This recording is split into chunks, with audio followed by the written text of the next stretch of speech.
अगर आपके पास 4 कंडेंसर्स है, एक 2 माइक्रोफैराड का, दूसरा 6 माइक्रोफैराड का, तीसरा 10 माइक्रोफैराड का, फोर्थ 15 माइक्रोफैराड का, ऐसा प्रॉब्लम पूछा, what is the effective capacitance of the 4 condensers having capacities of 2 microfarad, 6 microfarad, 10 microfarad and 15 microfarad connected in series। तो ये 4 ऑप्शंस दिए हैं, ये ऑप्शन है, B option, C option, D option. तो आपको क्विक फ्रैक्शन ऑफ सेकेंड में answer निकालना है। तो इस टेक्निक का, इस शॉर्टकट रिमार्क को आपको ध्यान में लेना है। तो चलिए अब वह रिमार्क बताने जा रहा हूं जिससे हम with in fraction of second इसका आंसर निकाल सकते हैं। मगर याद रखिए, ऑप्शन में लिखना चाहिए कि ये बाकी सब वैल्यूज 2 से बड़े हैं। तो इसीलिए हम रिमार्क बताने जा रहे हैं कि जब भी कोई कंडेंसर, कितने भी कंडेंसर सीरीज में कनेक्ट करने दो, उनमें जो भी छोटा है ना, छोटा, ये चारों में से ये छोटा है ना, तो उससे कम कैपेसिटी वाला ऑप्शन ढूंढिए अगर सीरीज में कनेक्ट किया हो तो CS की वैल्यू हम डायरेक्टली 1.2 माइक्रोफैराड क्यों बताया? क्योंकि हमारे पास एक रिमार्क है, हम इसको ऑब्जर्व किए हैं और हमने उसको ऑब्जर्व करके ये रिमार्क बता रहे हैं। तो उसको टैली करने के लिए मैंने यहाँ एग्जांपल लिया है। अगर 2 माइक्रोफैराड का है, 3 माइक्रोफैराड का और 4 माइक्रोफैराड, ये 3 कंडेंसर्स सीरीज में कनेक्ट किए तो इसका इफेक्टिव कैपेसिटेंस आता है 0. कितना आता है? 120 है, तो ये 0.89 ऐसा कुछ तो आएगा। इसका मतलब लेस देन कितना आ रहा है? 2 से। तो इसीलिए बच्चों याद रखिए, हमेशा के लिए याद रखो, अगर सीरीज कॉम्बिनेशन में जितने ही कंडेंसर्स दिए हैं उसमें जो छोटा है ना, उससे भी छोटा आता है CS। तो इसीलिए हम तीसरा रिमार्क बताने जा रहे हैं, the value of effective capacitance in series combination must be less than the least value of the capacitance in that combination. उस कॉम्बिनेशन के अंदर जितने भी कंडेंसर्स है उसमें से जो छोटा है ना, उससे छोटा आता है CS। तो इसीलिए इसमें इसको राइट कर दिया। इसी तरह तीसरा रिमार्क याद रखिए, अगर सीरीज कॉम्बिनेशन में जितने भी कैपेसिटेंस दिए है उससे सबसे छोटा जो है ना, उससे छोटा आता है। तो इसलिए बच्चों हम तीसरा रिमार्क बताने जा रहे हैं कि द वैल्यू ऑफ CS, तीसरा रिमार्क है, CS is always less than least value of capacitance। Capacitance की जो सबसे छोटी वैल्यू होती है ना, उससे भी लेस होता है CS। ये शॉर्टकट बता रहे हैं आपको, ताकि आपके दिमाग में लॉजिकली आंसर निकालने में हम उसको हेल्प हो सकती है। तो अब फोर्थ रिमार्क बताने जा रहे हैं। देखिए बच्चों, इसकी जरूरत कब होती है? सीरीज कॉम्बिनेशन में कंडेंसर जोड़ने की जरूरत कैसे होती है, कब वक्त आता है उसका? तो देखिए, हम जब एज ए इंजीनियर है, एज ए टेक्नीशियन बोल के हम जब काम करेंगे ना, तब ये दिक्कत आती है। हमारे सर्किट का कैपेसिटेंस है 500 माइक्रोफैराड, तो हमें उसका कैपेसिटेंस बहुत बढ़ गया ना, तो उसका कैपेसिटेंस कम करना है। तो in order to reduce the circuit capacitance we have to connect the small value capacitance in the series with the initial capacitance. Capacitance का सिंबल ये है। तो अगर 500 माइक्रोफैराड का कैपेसिटेंस है, उस सर्किट का, किसी भी एक सर्किट का कैपेसिटेंस, रिजल्टेंट कैपेसिटेंस हमने पाया है तो 500 माइक्रोफैराड है। मगर टेक्नीशियन चाहता है कि उस सर्किट का कैपेसिटेंस इतना ना होना चाहिए, तो हम सर्किट को खोल के हम बाद में उसको रिबिल्ड नहीं कर सकते। तो इसीलिए हमारे सामने एक लॉजिक है, हम क्या करना है, तो अगर इस सर्किट का कैपेसिटेंस इतना है तो हमें क्या करना है, 10 माइक्रोफैराड से कम चाहिए, ये हमारी जरूरत है। और हमारे पास इतने बड़े वैल्यू का कैपेसिटेंस है और हमें चाहिए उसका कैपेसिटेंस 10 माइक्रोफैराड से कम चाहिए, तो बिना सोचे हम 10 माइक्रोफैराड का कैपेसिटेंस उठाएंगे और उनके सीरीज में जोड़ देंगे। अब यहाँ का पॉइंट यहाँ लगा दो, बस हो गया। ये है 500 का, ये है 10 का, तो जो भी रिजल्टेंट आएगा ना वो 10 माइक्रोफैराड से कम आएगा। इसी तरह बच्चों इसकी जरूरत कब होती है ये हम फोर्थ रिमार्क में बता रहे हैं। In order to reduce the capacitance of the circuit, in order to reduce the capacitance of the circuit, अगर कैपेसिटेंस ऑफ द सर्किट अगर रिड्यूस करना है तो हमें सच सीरीज कॉम्बिनेशन का यूज करना होता है। तो इस तरह का सीरीज कॉम्बिनेशन, ये नाम की जो टेक्निक है ना, ये कब यूज करते हैं, ये इसके बारे में अगर आपको जानकारी लेना है तो कोई भी सर्किट का अगर कैपेसिटेंस कम करना है तो हमें सीरीज कॉम्बिनेशन यूज करना है। तो ये बच्चों फोर्थ नंबर का रिमार्क बन गया। तो पहला रिमार्क था CS equal to C1 C2 divided by C1 plus C2, दूसरा रिमार्क ये था, तीसरा ये था, फोर्थ रिमार्क ये रहा। तो इसीलिए बच्चों सीरीज कॉम्बिनेशन के बारे में हमने जानकारी ली है। तो चलिए बच्चों अब हमारे सामने ऐसा क्वेश्चन क्रिएट करते हैं हम। देखिए अगर आपके सामने एग्जांपल दे रहे हैं हम, 3 कंडेंसर का सीरीज कॉम्बिनेशन लिया है, उसका इफेक्टिव कैपेसिटेंस कितना आता है इससे हम निकाल सकते हैं। इसका CS किससे छोटा होता है वो भी निकाल सकते हैं, और ये टेक्निक कब यूज करते हैं इसके बारे में भी जानकारी पाई है। अब हम जा रहे हैं कि सेकेंड कॉम्बिनेशन है वो है पैरेलल कॉम्बिनेशन। तो पैरेलल कॉम्बिनेशन में क्या होता है, तो पैरेलल कॉम्बिनेशन ऑफ कैपेसिटेंस। तो पैरेलल कॉम्बिनेशन में जिस कॉम्बिनेशन में मोर देन 2 कैपेसिटेंस के बीच में सिर्फ 2 जंक्शन कॉमन होते हैं उसको हम बोलते हैं कि पैरेलल कॉम्बिनेशन। तो पैरेलल कॉम्बिनेशन पढ़ना है इसके पहले हम कुछ रिमार्क और कुछ प्रॉब्लम्स डील करना चाहते हैं सीरीज कॉम्बिनेशन के ऊपर के। तो अब सीरीज कॉम्बिनेशन के ऊपर का पहला प्रॉब्लम हमारा बनता है, सोच कर आंसर देना चाहिए। आपको दिए जाते हैं find out the potential drop across the capacitance C1 and C2 when the potential difference of 12 volt is connected across the series combination of C1 and C2।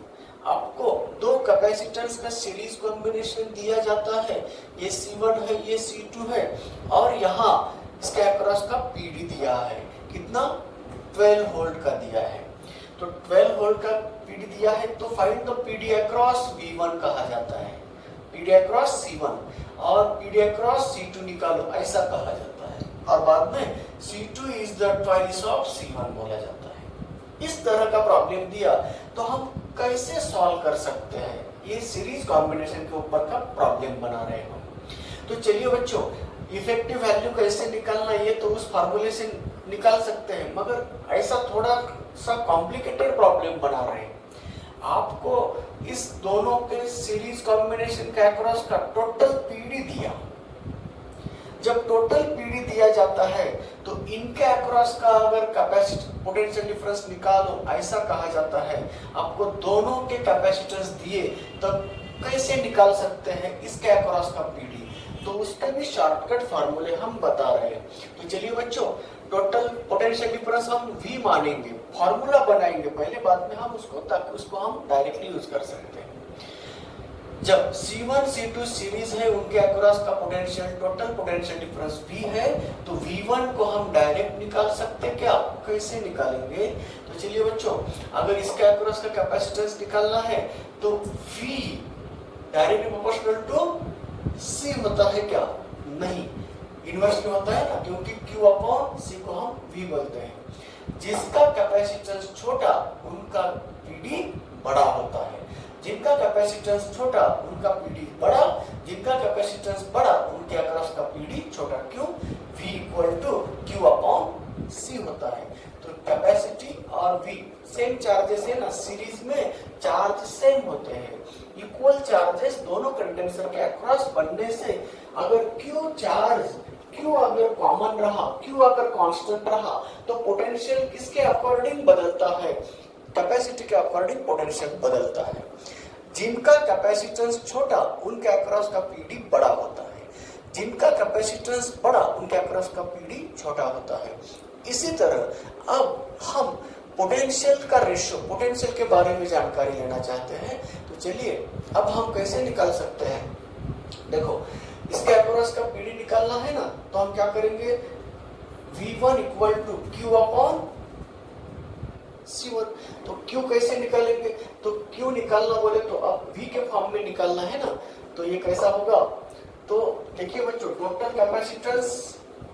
Total capacitance निकालने की जरूरत नहीं पड़ेगी, वो हम सोच रहे हैं। देखिए हमारे पास C1 एक कैपेसिटेंस है, दूसरा C2 कैपेसिटेंस है, दो कंडेंसर्स है, दोनों को हमने सीरीज में जोड़ दिया और उनका सीरीज कॉम्बिनेशन के अक्रॉस का पोटेंशियल डिफरेंस हमने V बोल दिया। शॉर्टकट बताने जा रहे हैं। तो अगर V पोटेंशियल डिफरेंस इन दोनों के सीरीज के अक्रॉस में जोड़ दिया, तो V1 को हम कैसे निकाल सकते हैं? शॉर्टली निकालना है, वो शॉर्टकट फार्मूला हमें बताना है। तो शॉर्टकट फार्मूला निकालेंगे, बाद में हम यूज करेंगे उसको। यही सीरीज के ऊपर, सीरीज कॉम्बिनेशन के ऊपर का प्रॉब्लम बना रहे हैं। तो चलिए, अगर V पोटेंशियल डिफरेंस है तो टोटल कैपेसिटेंस कितना आया? C1 C2 divided by C1 plus C2। हम शॉर्टकट फार्मूला बना रहे हैं, तो वो बनाने के लिए हमें CS निकाल रहे हैं। ये हमारा प्रयास है, शॉर्टकट फार्मूला एक बार निकाल देना, उसको यूज करते हैं। तो कैसे निकाला गया? कोई फार्मूला ऊपर से नहीं आता है, हम बनाते हैं उसको। तो उसका CS कितना आया? तो ये आया CS। तो टोटल चार्ज निकालना है, तो CS इंटू क्या बनता है? V। तो CS को रख दो यहाँ पे, तो Q इक्वल टू क्या बन गया? C1 C2 divided by C1 plus C2 into V बन गया। अब चलो, इनके अक्रॉस का पीडी चाहिए ना, तो इनके ऊपर चार्ज इतने ही है, इनके ऊपर भी चार्ज इतने ही है। तो V1 कैसे निकालेंगे हम? Q upon C1। तो सिर्फ C1 को इधर ले, तो क्या बन गया? Q अपॉन C1 बोले तो क्या? V1 इक्वल टू बन गया C2 upon C1 plus C2 into V। तो ये फॉर्मूला, जब हम V1 निकालते ना, ऊपर C2 नीचे C1 plus C2 into V। आपको दिया है टोटल पोटेंशियल डिफरेंस और C1 C2 दिए जाते हैं, तब आपको कहा जाता है कि what is the value of PD across C1, तो ये लिख देना। अगर V2 तो डायरेक्टली बोल सकते हैं C1 upon C1 plus C2 into V।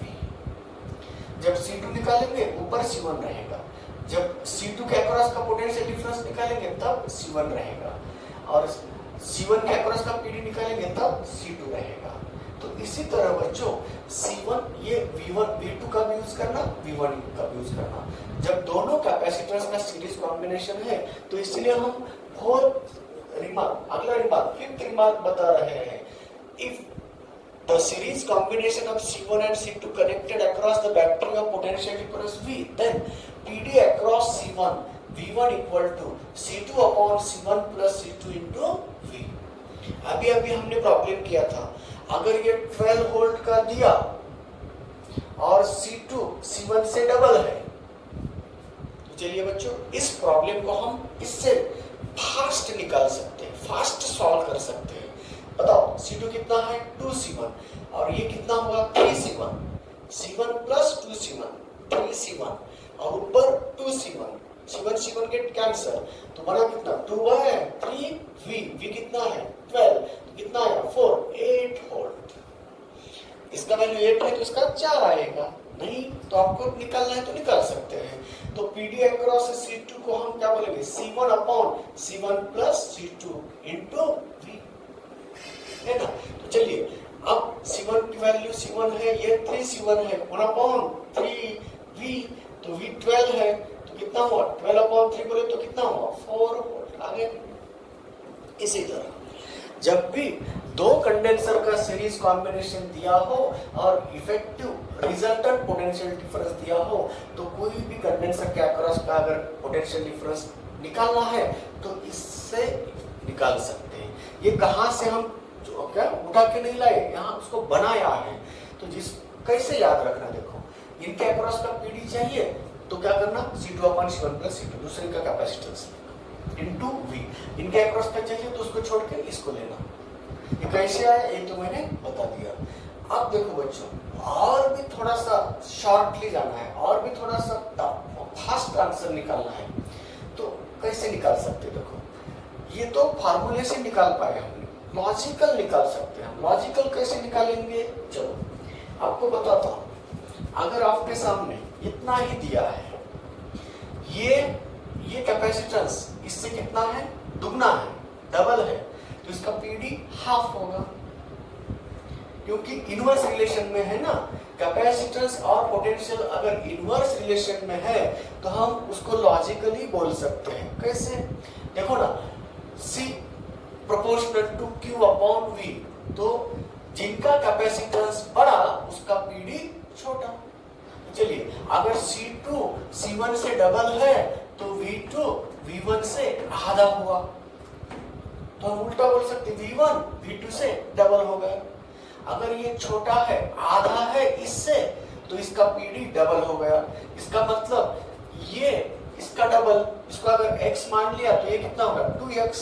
तो बोलो 3x इक्वल टू कितना है 12 है, तो 3x बराबर 12 है तो x की वैल्यू कितनी आई 4 वोल्ट। तो इसके अक्रॉस का 4 वोल्ट आया कि नहीं देखो, और इसके अक्रॉस का कितना आया 8 वोल्ट आया कि नहीं देखो। इस तरह देखो कितना वक्त बच गया अपना।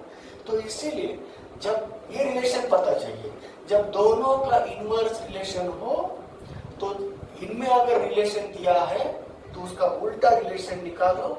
एक छोटे का पोटेंशियल डिफरेंस मान लो, दूसरे का उसके प्रोपोर्शन में आएगा, टोटल कितना आएगा, तो उससे हम डायरेक्ट निकाल सकते हैं।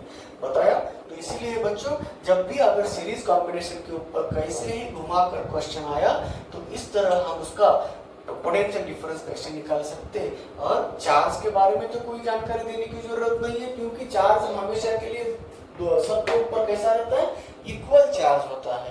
तो इस तरह बच्चों हमने आज आपको कॉम्बिनेशन ऑफ कंडेंसर में सिर्फ सीरीज कॉम्बिनेशन कैसे होता है, सीरीज कॉम्बिनेशन में चार्ज इक्वल होते हैं और उसके अकॉर्डिंग फार्मूलेज कैसे कैसे निकालते हैं, कौन सा फार्मूला कब शॉर्टकट यूज करना। तो ये फार्मूला बनाया हमने आपको याद रखने के लिए, नहीं आया तो आपको कैसे बनाया मैंने उस तरह आपको ही बनाना चाहिए, आपको ही वह आना चाहिए, इसलिए आपको डिराइव करके मैंने बता दिया। डायरेक्ट फार्मूला बताता तो आप बोल सकते थे कैसे आया सर, तो इसीलिए मैंने उसको प्रूव करके बता दिया ताकि आपका कॉन्फिडेंस बढ़ सकता है। तो इस फार्मूले से हमने आंसर पाया और बाद में शॉर्टकट से भी आंसर लाया तो आपका कॉन्फिडेंस बढ़ चुका है। इसीलिए ये याद रखना जरूरी है, जिनका कैपेसिटेंस छोटा उसके अक्रॉस का पीडी बड़ा होता है, तो इसीलिए जितना छोटा है उतने टाइम्स पोटेंशियल डिफरेंस बढ़ा लेना और दोनों के एडिशन दी हुई के साथ कंपेयर कर देना और उसके वैल्यूज निकाल देना। इस तरह बच्चों हमने आज क्या पढ़ाया, नॉन पोलर डाइलेक्ट्रिक के बारे में इंफॉर्मेशन बताया, बाद में सीरीज कॉम्बिनेशन ऑफ कंडेंसर पढ़ाया। तो आगे चलेंगे, कल के लिए हम पैरेलल कॉम्बिनेशन को फॉरवर्ड करेंगे क्योंकि हमने रिमार्क बता दिया है सीरीज के। तब के लिए हम क्या करेंगे, यहाँ रुकेंगे और फिर मिलेंगे दोबारा टुमारो मॉर्निंग। Good morning.